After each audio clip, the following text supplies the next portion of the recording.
I am a 33 years old female. And I found out that my ex-husband 37 male was cheating on me when I was 7 months pregnant with our son. I got a divorce and we share custody of our 3-year-old son.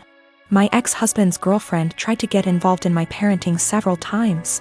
She even commented on my son's name, implying that we should agree on a name we all want, not just what I wanted, and tried to dictate what he should and shouldn't have. As a result, she started throwing stuff of his that I paid for myself. Honestly, it's frustrating because I'm barely getting by with the money I have and cannot afford to buy replacement for all the stuff she throws but my ex-husband says it's her house and she gets to decide what can and can't enter. I made a crochet blanket for my son with his name on it. This blanket is special to me, and the tools I used to be able to make it cost me money. Not to mention the time and effort it took to get it down. I sent my son to stay with his dad days ago, and he wanted to take the blanket with him to sleep with it. I don't know exactly what happened, but when I came to pick him up, he told me his dad's girlfriend took it away from him and threw it out, leaving him with no blanket to sleep with at night as punishment for him for not accepting the one she offered. I was furious. I called his dad, but he hung up on me. I sent him a text explaining the situation, but he texted back telling me that I should stop the drama and go look for a job if I have so much free time on my hand, instead of picking on his girlfriend. I felt frustrated. I visited his family, who are good to me, and told them about what their son's girlfriend did. Now it's worth mentioning that she's been working hard for their approval and to get on their good side. They were shocked to know about what she did. They all flipped out on her and started calling her out. My sister-in-law took it further by putting this on social media, which made other family members see what she did. My ex-husband called me, yelling about my pathetic attempt to turn his family against his girlfriend. I could hear her freaking out in the background while he was lashing out at me, saying I ruined every chance she had to have a good relationship with her future in-laws.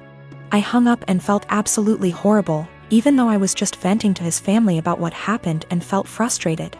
I'm not sure anymore, since the whole family aren't speaking to her, SI that might have a lasting impact on their relationship with her. I'm a 28 and I have a sister. For the sake of story, I'll just call Jane. Jane is married to Bob and they have 2 kids, boy and a girl. My niece and nephew are wonderful kids and no trouble at all. They fight as siblings do, but nothing big. I love them. Now for about 2 years, I did live with my sister. It was a miserable time that really affected our relationship. She saw me as free labor, money, and babysitting. Even when I managed to get a small part-time job, she demanded I hand over nearly half my pay or get out. It was hell, as she took completely advantage of me. I moved out as soon as I could, and we have little contact outside of family gatherings. Now after I moved out, she started complaining how she has no help with the kids and never gets a break. I babysit sometimes, but I have made it clear, just cause I am off work doesn't mean I want an 8-hour day with my niece and nephew. Anyway, she started talking about how she wanted to foster a kid. Not a kid, but a teenager. I pressed her for more info on this. She wants to adopt a teenager so she has a live-in babysitter for her kids. This is her logic. I want a kid around 16 or 17, someone who may have been in the system for a while. They can share a room with your nephew. She only has a 3-bedroom house, or sleep in the garage. They can help me with housework, chores, cook, and help me with my business. She bakes and sells cookies, also babysit the kids so me and Bob can go out sometimes or have some alone time. They'll be so grateful for a home and won't complain. I won't have to pay them at all. And then when they turn 18, I can just sign up for another foster kid.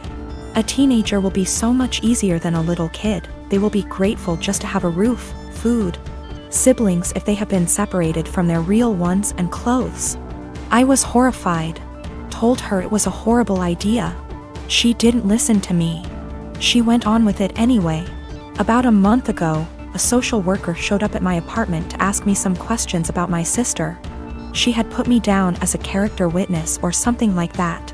I immediately told the social worker why my sister really wanted to foster a kid and how she treated me when I lived with her. The lady thanked me. My sister called crying, saying that she wouldn't be considered for any adoptions or fosters. The social worker told her that they felt her home and her weren't a good fit. She asked if I said anything, and I told the truth. She went off on me, hung up and we haven't spoken since. She has sent some angry texts. A couple family members are on her side. They think foster kids are dogs or something and would be so happy just to have a roof and would gladly do all the housework. No child is in control of the circumstances that may have landed them in the foster care system. They are children and still human. They deserve a loving home and care. Do right by a foster kid. Yesterday, I wanted to surprise him by cooking one of his favorite meals, and although I was busy, I took time off work to cook. I even went grocery shopping to get what I needed. Later, as I was setting the table, his mom called. I told him he didn't have to answer, but he did. Like usual, she asked what we were having but acted surprised that I cooked this meal. She then went on to tell him she cooked meal and told him to come over. He said okay, which shocked me. I said, seriously? As he started dressing up getting ready to leave. He told me no offense, but this meal, that his mom cooked, was even more of a favorite than the one I cooked. And grabbed his keys and left. I felt awful. I took his plate and threw it out, then ate my portion. As I was about to put the plate in the dishwasher, he got home looking angry, saying his mom lied about cooking that favorite meal and used it as an excuse to force him to eat dinner with her. I was shocked, but he sat down telling me to go ahead and reheat dinner. I told him no dinner after he abandoned it. I threw it out. He said what? And I told him he disrespected my time and effort and chose to go eat with his mom instead. He began yelling at me, asking if I really did that, then called me petty and horrible, then went upstairs saying what I did was 100 times worse than what his mom did. I definitely feel like I let my anger and frustration get the best of me, but it really felt unbearable having to live like this for so long. By the way, I'm 26 and he's 28. To make one thing clear, and that's the fact that my husband only does this when it comes to food.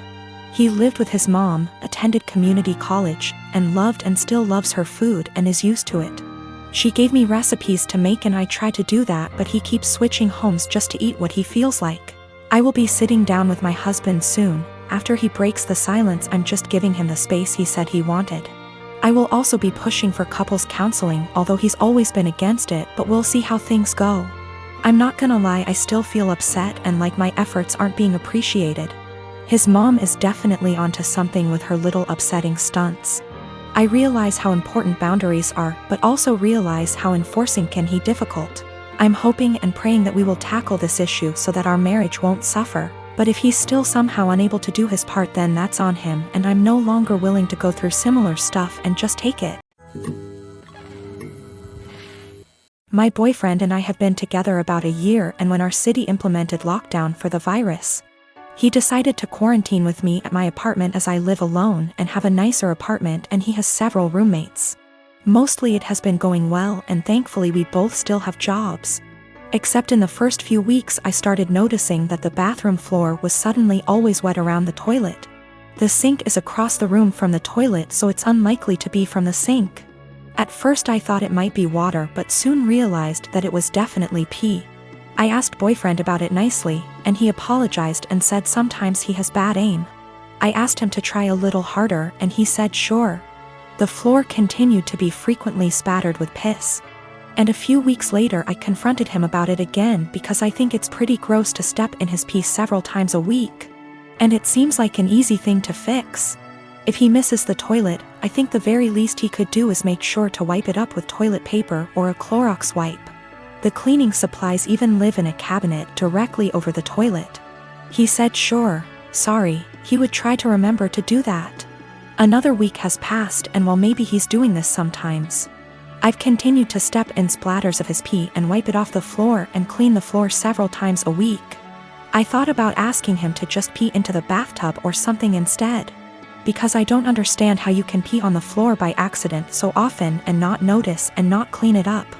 Last night I got up to use the bathroom in the middle of the night and absolutely stepped in piss for the 12,312,301,298th time. I had it, and I didn't want to pick a fight or ask him again, since it seems clear he can't or won't change. So I got one of my dog's wee pads from when he was a puppy, he is well trained now, and cut it up a bit and taped it down to make a sort of skirt or mat around the floor near the toilet to at least absorb the piss. Boyfriend saw this morning and is furious with me, saying that I'm calling him a dog, comparing him to an animal, etc. Honestly, I was not thinking that at all. I just was trying to be resourceful and solve the problem for myself since I don't like piss on my bathroom floor, and don't like stepping in it. I didn't feel like arguing about it anymore. And putting a material specifically meant to absorb pee around the area he keeps peeing on by accident seemed like a practical solution.